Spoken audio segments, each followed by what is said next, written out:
തട്ടുകടയിലൊക്കെ കിട്ടുന്ന വളരെ പെർഫെക്റ്റ് ആയിട്ടുള്ള നല്ല ടേസ്റ്റി ആയിട്ടുള്ള പക്കാവടയുടെ റെസിപ്പിയാണ് ഇന്ന് ഷെയർ ചെയ്യുന്നത്. എല്ലാവരും ട്രൈ ചെയ്ത് നോക്കുക. അപ്പോൾ ഇതുണ്ടാക്കാനായിട്ട് ആദ്യം തന്നെ ഒരു ബൗൾ എടുത്തിട്ടുണ്ട്. അതിനകത്തോട്ട് 1/4 കപ്പ് കടലമാവ് എടുക്കുന്നുണ്ട്. പിന്നെ നമുക്ക് വേണ്ടത് 1/2 കപ്പ് മൈദപ്പൊടിയാണ്.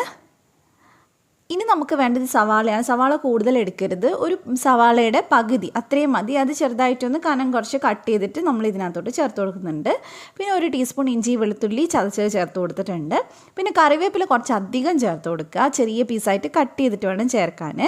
അതേപോലെ തന്നെ 1 ടീസ്പൂൺ വിനാഗിരി ചേർത്തിട്ടുണ്ട്. 1-1.5 ടീസ്പൂൺ ചേർത്താലും കുഴപ്പമില്ല. പിന്നെ അതുപോലെ തന്നെ 1 ടീസ്പൂൺ കാശ്മീരി മുളക് പൊടി എടുത്തിട്ടുണ്ട്. പിന്നെ കുറച്ച് മഞ്ഞൾപ്പൊടി ചേർത്ത് കൊടുക്കുന്നു. പച്ചമുളക് വേണ്ടവർക്ക് ചേർത്ത് കൊടുക്കുക.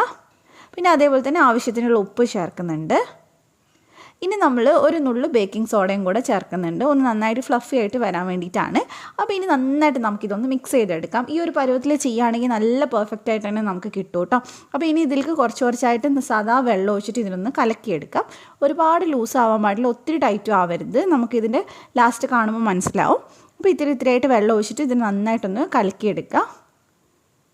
അപ്പോൾ ഏകദേശം ഇതിവിടെ റെഡി ആയിട്ടുണ്ട്.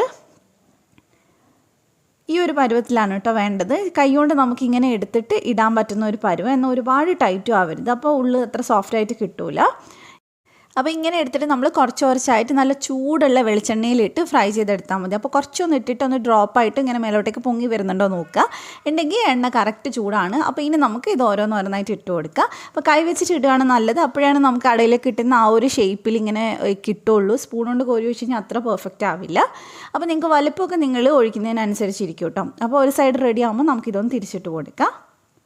നല്ല ടേസ്റ്റി ആയിട്ട്, അതും ഒരു പകുതി സവാള കൊണ്ട് തന്നെ അത്യാവശ്യം കുറേ ഉണ്ടാക്കിയെടുക്കാൻ പറ്റും നമുക്ക്. അപ്പോൾ ഇത് 2 സൈഡ് ഒന്ന് റെഡിയായി വരുമ്പോൾ ഇതിലേക്ക് ഞാൻ കുറച്ച് കറിവേപ്പിലയും കൂടെ ചേർത്ത് കൊടുക്കുന്നുണ്ട്. പച്ചമുളക് വേണമെങ്കിൽ പച്ചമുളകും ഇതുപോലെ ഒന്ന് ചേർത്തിട്ട് ഫ്രൈ ചെയ്തെടുക്കുക. അപ്പോൾ ഞാൻ കറിവേപ്പിലയും കൂടെ ഒന്ന് മുരിച്ചെടുക്കുന്നുണ്ട്, നല്ല ഫ്ലേവർ ആയിരിക്കും അപ്പോൾ കഴിക്കുന്ന സമയത്ത്. ഇപ്പോൾ 2 സൈഡും റെഡി ആയിട്ടുണ്ട്. കറിവേപ്പിലയും ഇവിടെ റെഡി ആയിട്ടുണ്ട്, അതിൻ്റെ സ്മെല്ലൊക്കെ വെളിച്ചെണ്ണയിൽ ഇറങ്ങിയിട്ടുണ്ടാവും. അപ്പോൾ ഇനി നമുക്കിത് എടുത്ത് മാറ്റാം. അപ്പോൾ ഇതെല്ലാം ഇവിടെ റെഡി ആയിട്ടുണ്ട് കേട്ടോ. അപ്പോൾ എല്ലാവരും ഇതേപോലെ തന്നെ ഒന്ന് ട്രൈ ചെയ്ത് നോക്കുക, എന്നിട്ട് ഫീഡ്ബാക്ക് അറിയിക്കുക. പക്കാവട ഇഷ്ടമില്ലാത്തവർ വളരെ കുറവായിരിക്കും. ഇതിൻ്റെ കൂടെ ശരിക്കും മയണൈസും അതുപോലെ തന്നെ ഗ്രീൻ ചട്നിയും കൂടെ മിക്സ് ചെയ്ത് കഴിക്കുന്ന ഒരു സ്പെഷ്യൽ ടേസ്റ്റാണ് കേട്ടോ. ചില തട്ടുകടയിലൊക്കെ അങ്ങനെ കിട്ടാറുണ്ട്. അപ്പോൾ അങ്ങനെ വേണമെങ്കിൽ ഒന്ന് ട്രൈ ചെയ്ത് നോക്കാം. അപ്പോൾ ഞാനിത് എല്ലാം ഉണ്ടാക്കിയെടുത്തിട്ടുണ്ട്. പുറമേ നല്ല മൊരിഞ്ഞിട്ട് ഉള്ളിൽ നല്ല സോഫ്റ്റായിട്ട് ഉണ്ടാവുക. നല്ല കട്ടൻ ചായയുടെ ഒക്കെ കൂടെ അടിപൊളിയാണ്. അപ്പോൾ എല്ലാവരും ട്രൈ ചെയ്യുക, ഫീഡ്ബാക്ക് അറിയിക്കുക. നിങ്ങൾക്ക് റെസിപ്പി ഇഷ്ടമായിട്ടുണ്ടെങ്കിൽ ധ്യാൻസ് കണ്ണൂർ കിച്ചൺ ഒന്ന് സബ്സ്ക്രൈബ് ചെയ്യുക. അഥവാ നിങ്ങൾ വീഡിയോ കാണുന്നത് ഫേസ്ബുക്കിലാണെങ്കിൽ പേജ് ഒന്ന് ഫോളോ ചെയ്തേക്കണേ. അപ്പോൾ മറ്റൊരു നല്ല റെസിപ്പി ആയിട്ട് നമുക്ക് വീണ്ടും കാണാം. Thank you for watching.